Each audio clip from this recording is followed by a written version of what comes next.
Once you recognize Christ within you, you are already saved. You see, a lot of people talk about Christ or Satan or God or heaven or hell, but to most of us, these are just almost like philosophical ideas. They are ideas that we've heard from something else or somewhere else, but we do not actually have personal experience. Now, that may not be the case for you. You may have experienced Christ or Satan or God or heaven or hell. One way I like to think about the force of Christ and of Satan is first by stripping it of the religious context and then looking from the perspective of the universe, of the nature of reality. And so what you find is that there are two main forces of the universe. There is a negative force and there is a positive force. The positive force manifests in the form of stars, and the negative force manifests in the form of black holes. One is the creative force of existence. It is that force that gives life. And the other is a destructive force of existence. It is what creates death. And so we may come to know Christ and Satan by analyzing the nature of both stars and black holes. We may walk the path of Christ and avoid the path of Satan by understanding the nature of stars and black holes. And so, what is the nature of a black hole? It is selfish. It takes, it consumes, and it destroys. And so the path of Satan that leads to the kingdom of hell is taken when we have a strong sense of self-identity, when we are selfish, when we take advantage of others for our own personal gain, when we operate from a sense of separation from the world, when we take and give nothing in return. And so understand that Satan is the king of the reptilians, because a reptile, its whole purpose is really to eat other things. It says, I'm going to eat you because I need to survive.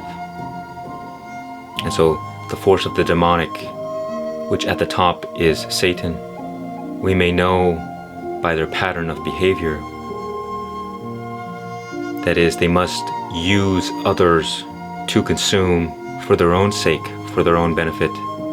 The forces of the demonic have no power of their own, so they must steal it from others.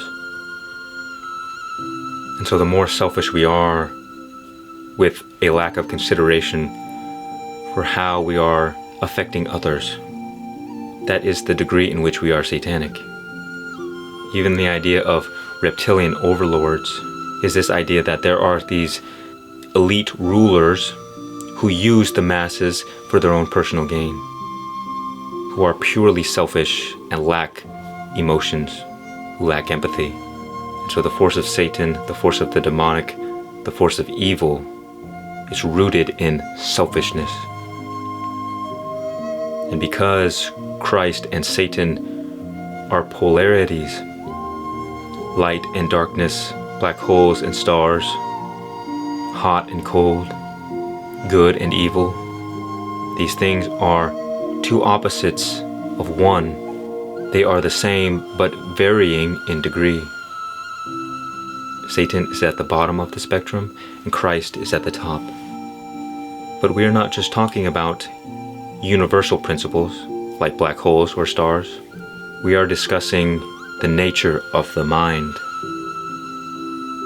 At the bottom of the mind is Satan, a force that is always trying to bring us down.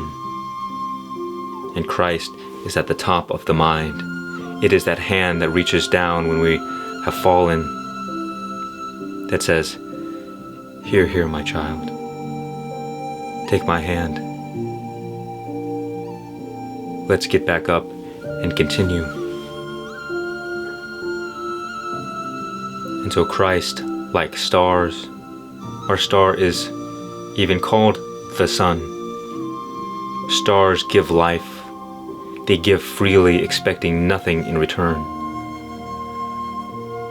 Christ is the opposite of Satan. Stars are the opposite of black holes. They give and they give and they give and they expect nothing in return. And so the path of Christ, if you wish to follow Christ and arrive to the kingdom of heaven, you must live a life of selfless service to others. To give and give.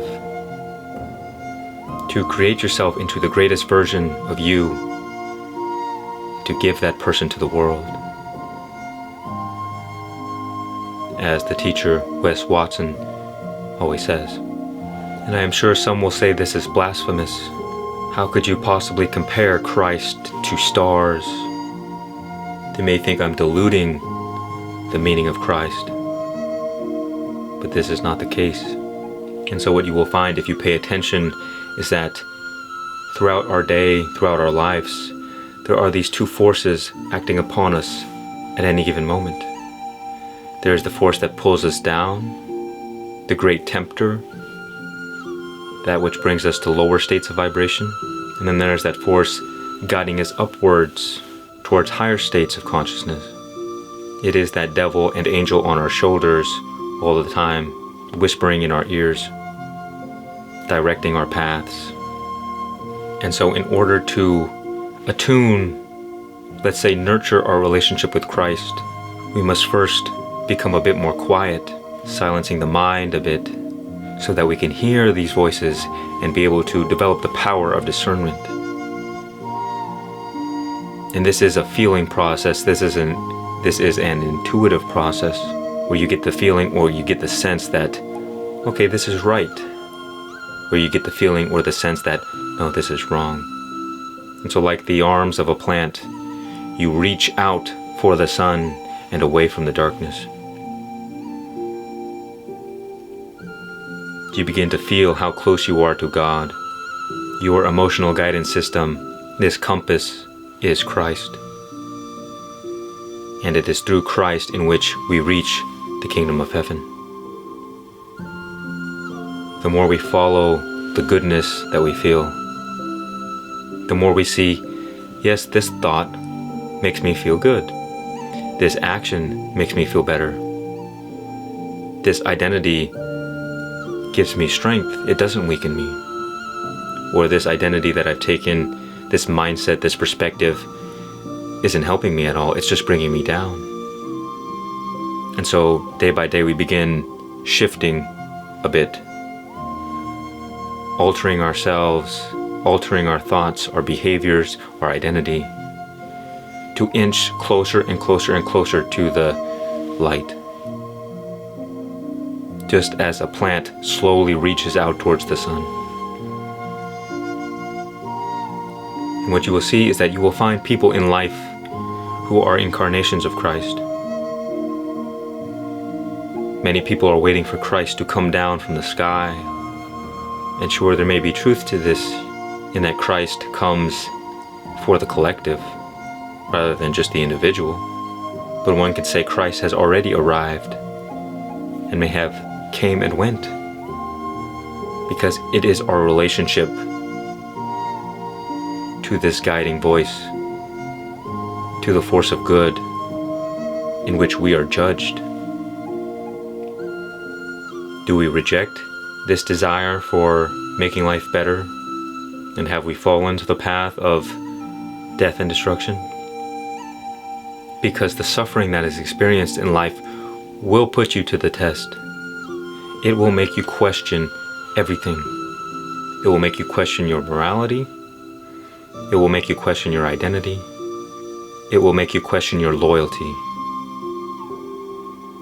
And what you will find is that a lot of weak people, the weak-minded, will sell their souls for a sense of security. As long as I'm safe, that's all that matters. And you see how those people are judged. No need to wait for Christ to come. So I say Judgment Day is not the day you discover the truth, but the day you discover the truth is the day in which you are judged. In that moment of maximum suffering, in the moment when you are most separated from God, What is your decision? And Christ on the cross is the precise thing that saved man from his sins, because Christ revealed through his sacrifice that when you are up on that cross being crucified, when you are in that moment when you are most separated from God, when you are in absolute hell, that there is a choice to make, and that you can choose forgiveness. Forgive them, for they know not what they do. You can choose compassion. You can choose love, no matter what has happened to you. Because there are a million different reasons for you to be bitter in life, for you to be resentful, for you to have hate in your heart. But you can make a choice. Whereas when Satan was cast from heaven and separated from God, residing in the lowest part of hell, Satan chose to keep the hate in his heart, because Satan was selfish. Satan was only concerned about its own feeling, its own suffering. Whereas Christ, when he was suffering, he was only focused on the suffering of those who were crucifying him. That is wisdom beyond belief. And Christ saved humanity from their sins, because that is a counterintuitive realization to come to. It takes a pure soul to come to that realization. Because most people, when they are suffering, they want others to be hurt. They want others to suffer. They want to take revenge. But that is not what Christ did or said. Christ said, love your enemies. And Satan said, destroy your enemies. So Satan resides in the lowest parts of hell with that hatred for humanity. Satan in the beginning loved God, but it was a selfish love.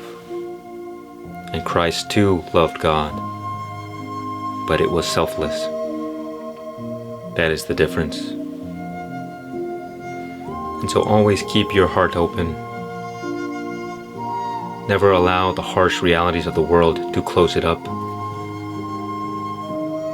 Don't allow the hate and the resentment to resonate in your being. Because the more hate we have, the lower and closer we get to hell.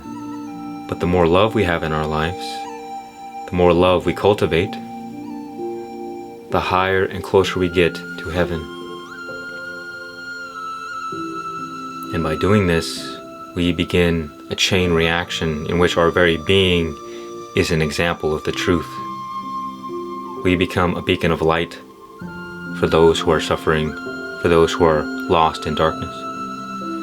And we can be that helping hand that says, yes, rise up. That is how we create heaven on earth. To become Christ-like, so that we may lead others to a higher path in which the destination is love, is joy, and to create a more harmonious and loving world, free from so much suffering.